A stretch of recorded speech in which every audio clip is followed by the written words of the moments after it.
In this video, I'm going to show you how you can easily follow someone on Instagram.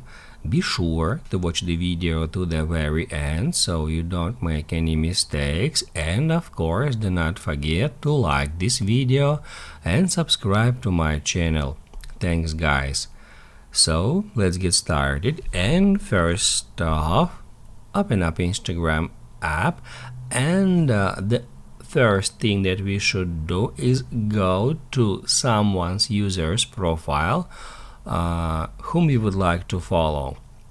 The easiest way to do so is just find a user in that kind of Instagram timeline, then go to their profile just like that, and then from that user's profile we can easily follow them by tapping right here at this follow button.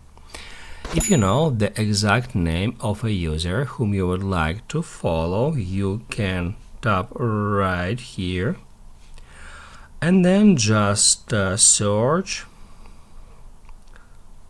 for a user in this way.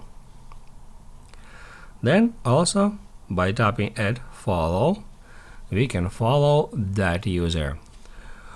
Also, if you would like to follow some follower of your friend on Instagram, you can easily do so. Just go to your friend's profile. You can easily do so right from here. In the same way, from your friend's profile, you can tap at following or followers, and it will show you the list of all followers and following of that user. And from here you can just scroll down until you find some mutual friends, and then in the same way you can follow them right from here. You can bulk follow multiple users at the same time. That's how you can easily follow someone on Instagram.